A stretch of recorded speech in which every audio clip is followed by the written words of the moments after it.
새벽 예배의 자리로 나오신 모든 성도님들을 주님의 이름으로 환영하며 축복합니다. 다 함께 사도신경 낭독하심으로 신앙 고백 드리겠습니다. 전능하사 천지를 만드신 하나님 아버지를 내가 믿사오며 그 외아들 우리 주 예수 그리스도를 믿사오니 이는 성령으로 잉태하사 동정녀 마리아에게 나시고 본디오 빌라도에게 고난을 받으사 십자가에 못 박혀 죽으시고 장사한 지 사흘 만에 죽은 자 가운데서 다시 살아나시며 하늘에 오르사 전능하신 하나님 우편에 앉아 계시다가 저리로서 산자와 죽은 자를 심판하러 오시리라. 성령을 믿사오며 거룩한 공회와 성도가 서로 교통하는 것과 죄를 사하여 주시는 것과 몸이 다시 사는 것과 영원히 사는 것을 믿사옵나이다. 아멘. 다 함께 찬송가 338장 내 주를 가까이 하게 함은 찬송 부르시겠습니다.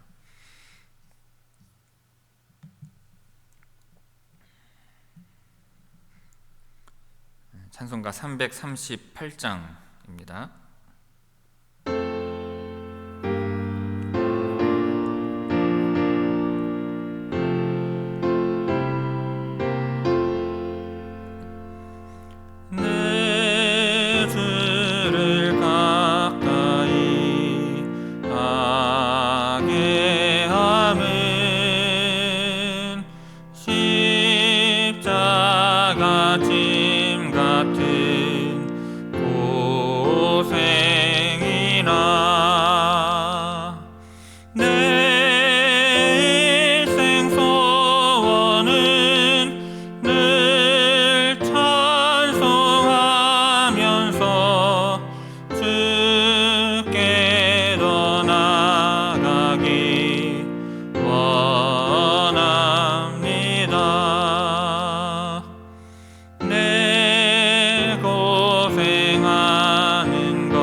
오늘 새벽 우리에게 주시는 하나님의 말씀은 요한계시록 11장 1절에서 14절까지의 말씀입니다.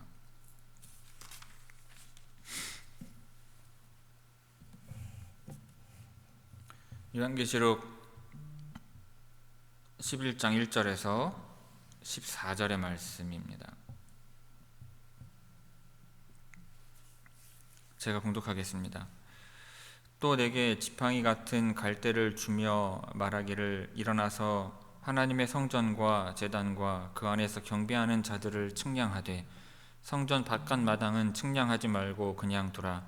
이것은 이방인에게 주었은즉 그들이 거룩한 성을 42달 동안 짓밟으리라.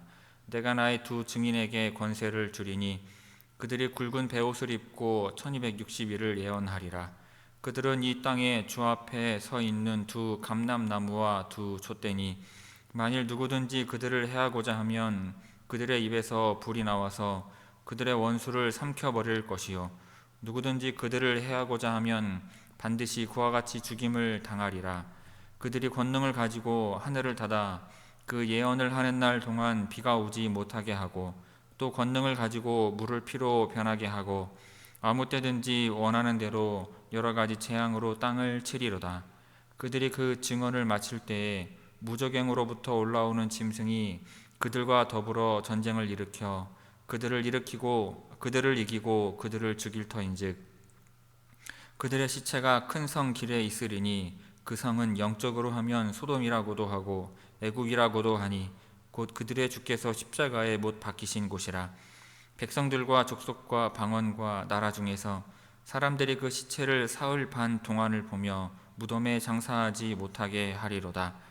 이 두 선지자가 땅에 사는 자들을 괴롭게 한 고로 땅에 사는 자들이 그들의 죽음을 즐거워하고 기뻐하여 서로 예물을 보내리라 하더라.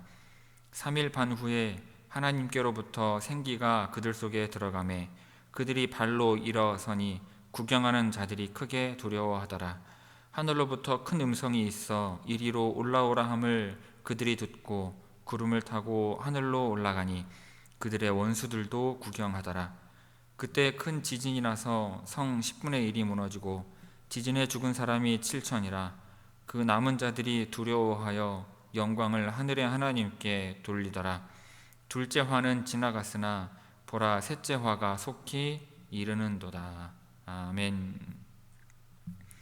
자, 이 새벽 말씀을 통해 주시는 은혜가 충만하게 임하기를 바랍니다.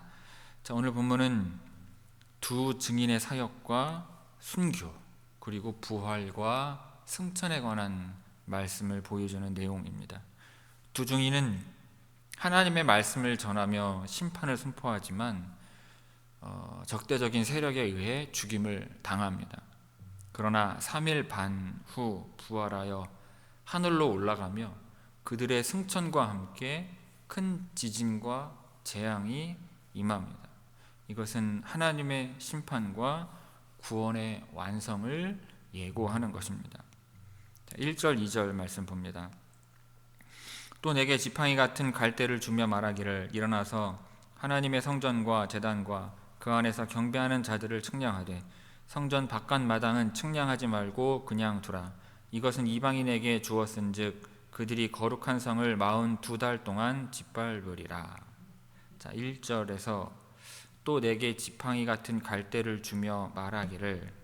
자, 갈대는 측량의 도구로 사용이 되는 것이며 하나님의 영역을 구분하거나 보호하는 행위를 상징을 합니다.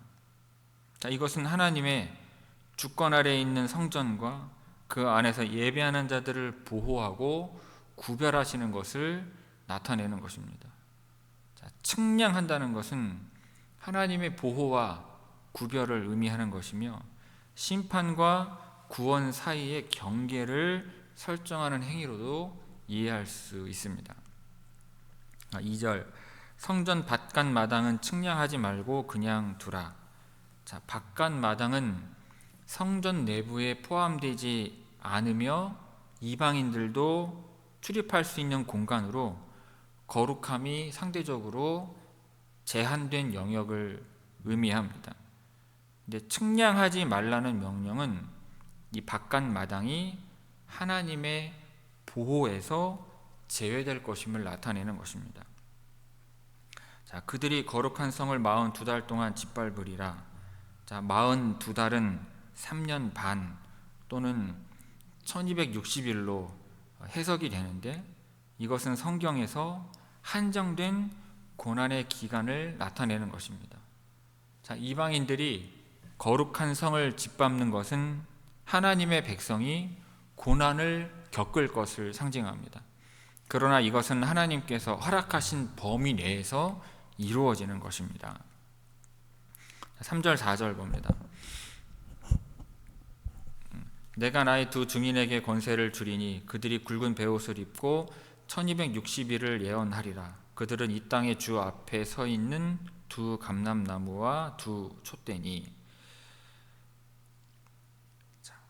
두 증인이 나오는데, 두 증인을 세우시는데, 이 두 명이라고 하는 숫자는 구약의 율법에서 증언이 성립하기 위해 2명 이상의 증인이 필요하다는 규정을 반영한 것입니다.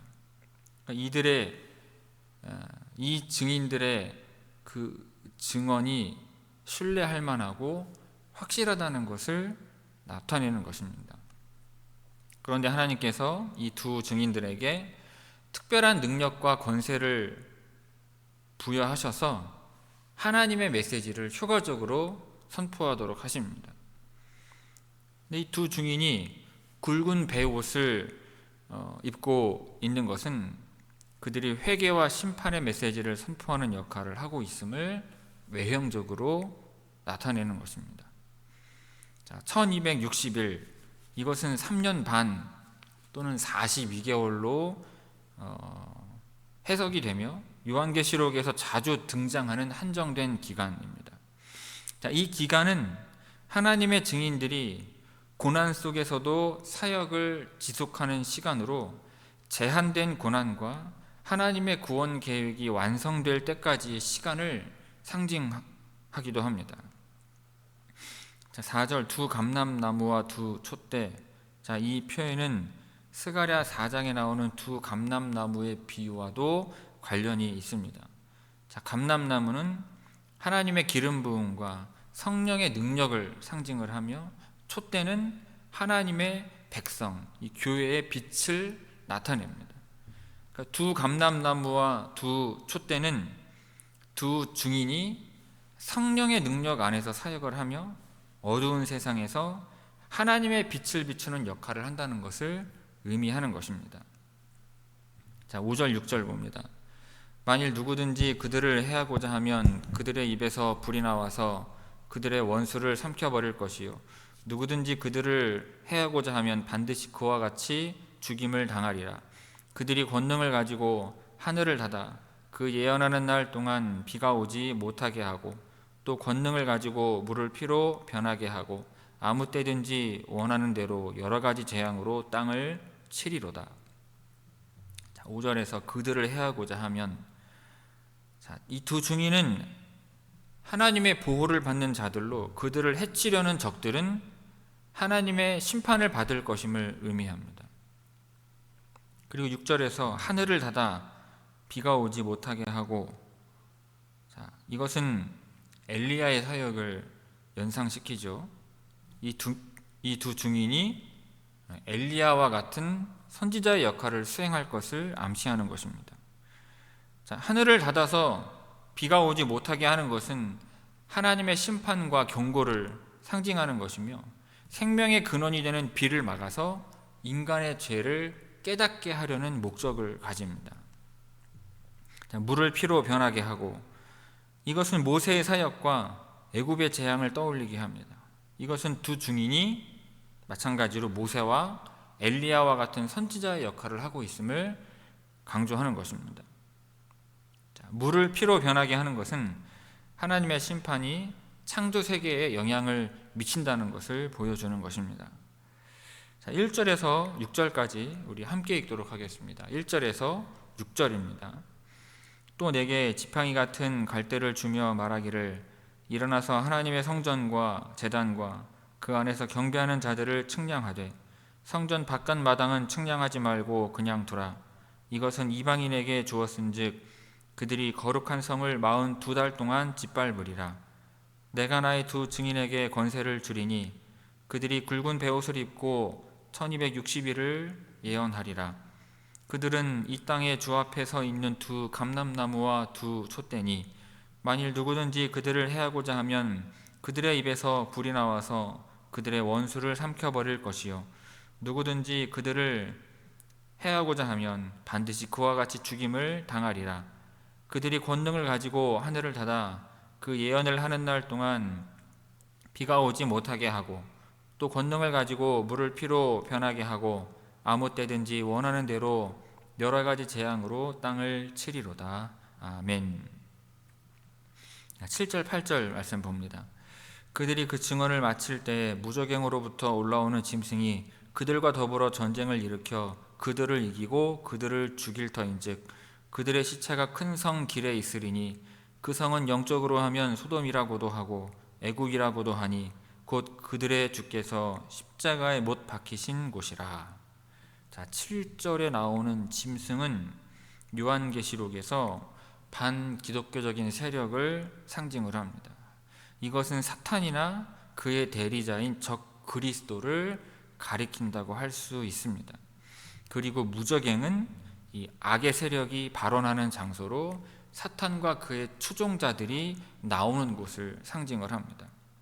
자, 그들과 더불어 전쟁을 일으켜 그들을 이기고 그들을 죽일 터인즉, 이 짐승은 하나님의 증인들과 직접적인 대적 관계에 있으며 그들의 사역과 메시지를 막기 위해서 이 두 증인들과 싸우는 것입니다. 근데 이 짐승이 두 증인을 죽이는 것은 악의 세력이 일시적으로 승리하는 것처럼 보입니다. 하지만 이것은 하나님의 계획 안에서 허용된 일인 것입니다. 8절에 보면 그들의 시체가 큰 성 길에 있으리니, 두 증인은 그렇게 죽임을 당한 뒤에 공개적으로 버려져서 치욕을 당하게 됩니다. 이것은 증인의 사역이 세상에서 얼마나 큰 방해와 적대를 받았는지를 보여주는 것입니다. 그리고 큰 성은 하나님의 뜻에 반역하는 세속적인 권력을 상징을 합니다. 이것은 구체적으로 예루살렘을 가리키지만 영적으로는 죄악된 세계를 대표하는 것입니다. 9절 10절 봅니다. 백성들과 족속과 방언과 나라 중에서 사람들이 그 시체를 사흘 반 동안을 보며 무덤에 장사하지 못하게 하리로다. 이 두 선지자가 땅에 사는 자들을 괴롭게 한 고로 땅에 사는 자들이 그들의 죽음을 즐거워하고 기뻐하여 서로 예물을 보내리라 하더라. 9절 무덤에 장사하지 못하게 하리로다. 당시 문화에서 장례를 치르지 못하고 시체를 노출시키는 것은 극도의 치욕과 멸시를 상징을 합니다. 이것은 두 증인의 사역에 대한 이 세상의 적대적인 이 두 증인의 사역에 대해서 이 세상이 극도로 적대적임을 나타내는 것입니다. 이 두 증인은 하나님의 말씀을 선포하며 회개와 심판의 메시지를 전달하는 역할을 하게 됩니다. 그런데 그 두 증인의 메시지는 이와 같은 죄악된 세상에 불편함과 괴로움을 주는 것입니다. 10절 땅에 사는 자들을 괴롭게 한 고로. 땅에 사는 자들은 하나님의 진리를 거부하고 세속적인 삶을 고집하는 사람들을 의미합니다. 이 두 증인의 메시지는 그들의 죄악을 폭로하며 회개를 촉구했기 때문에 세상 사람들에게는 그것이 괴로움으로 느껴지는 것입니다.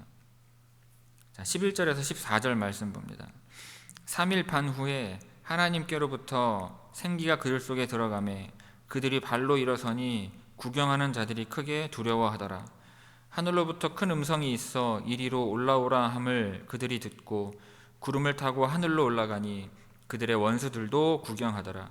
그때 큰 지진이 나서 성 10분의 1이 무너지고 지진에 죽은 사람이 7천이라. 그 남은 자들이 두려워하여 영광을 하늘의 하나님께 돌리더라. 둘째 화는 지나갔으니 보라 셋째 화가 속히 이르는도다.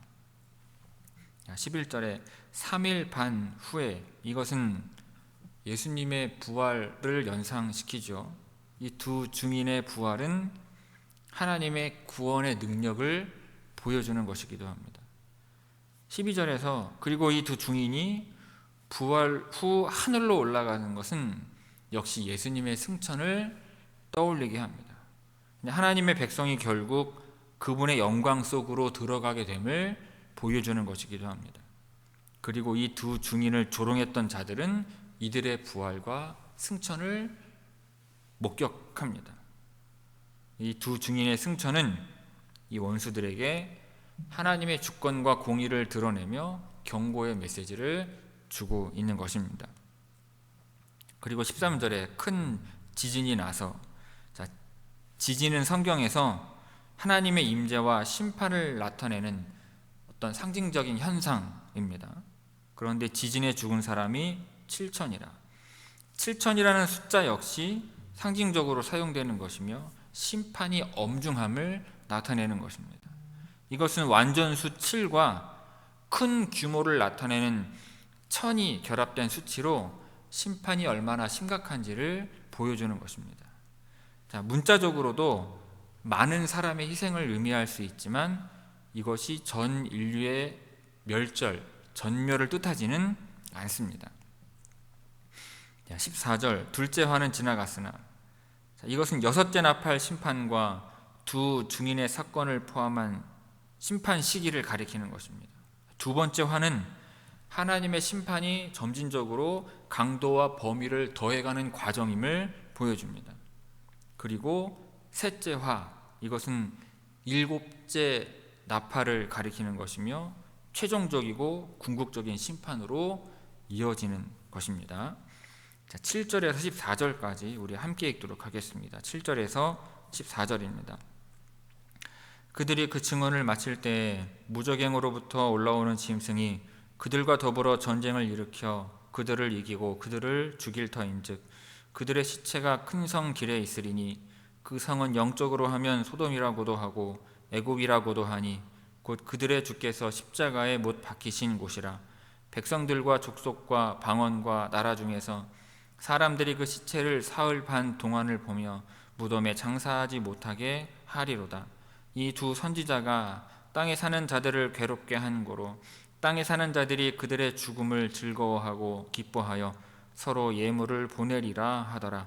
3일 반 후에 하나님께로부터 생기가 그들 속에 들어가매 그들이 발로 일어서니 구경하는 자들이 크게 두려워하더라.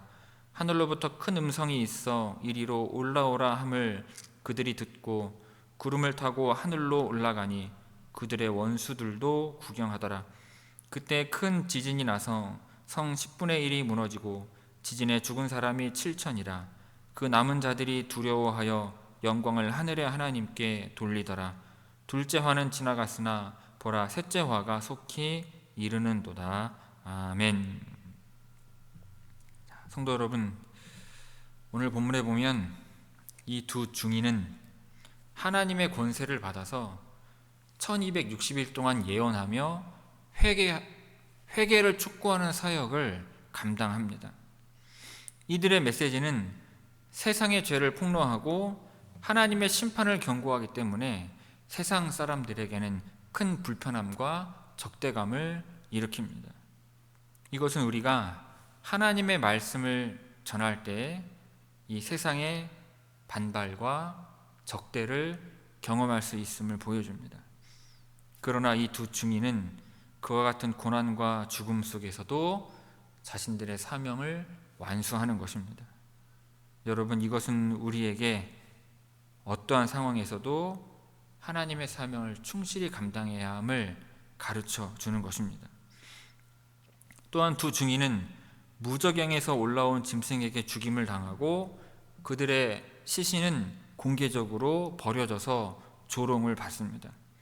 세상 사람들은 이 두 증인의 죽음을 축하하며 그들이 하나님의 심판의 메시지에서 벗어났다고 기뻐합니다.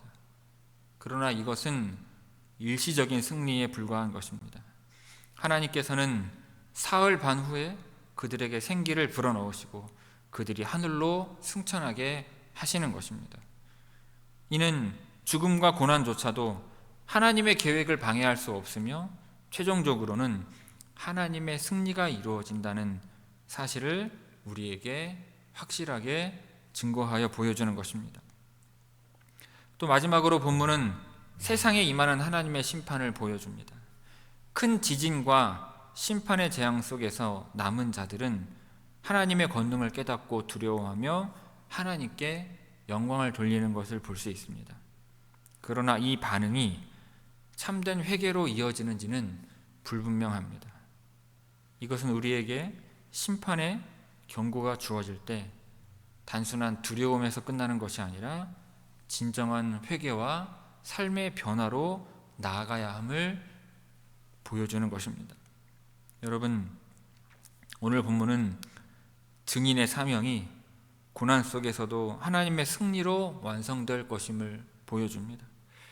오늘날 우리도 하나님의 말씀을 증거하는 증인의 삶을 살아가야 할 것입니다.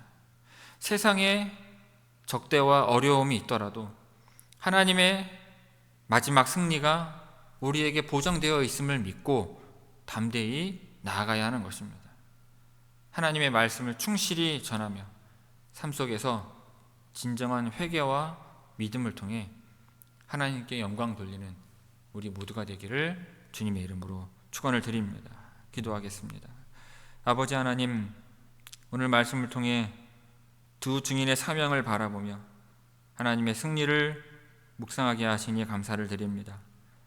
고난과 핍박 속에서도 하나님의 말씀을 증거하며 끝까지 사명을 완수한 두 증인의 모습을 통해 우리의 믿음을 돌아보게 하옵소서.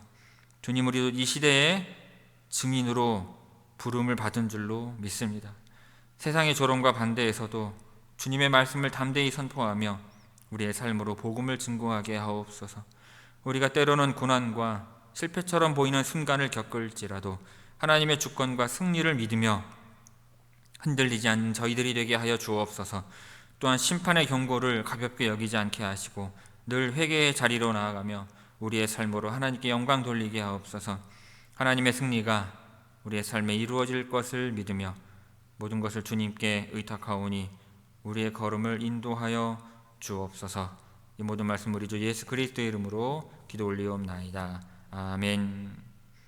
하늘에 계신 우리 아버지여, 이름이 거룩히 여김을 받으시오며 나라가 임하시오며 뜻이 하늘에서 이루어진 것 같이 땅에서도 이루어지이다. 오늘 우리에게 일용할 양식을 주시옵고 우리가 우리에게 죄 지은 자를 사하여 준 것 같이 우리 죄를 사하여 주시옵고 우리를 시험에 들게 하지 마시옵고 다만 악에서 구하시옵소서. 나라와 권세와 영광이 아버지께 영원히 있사옵나이다. 아멘.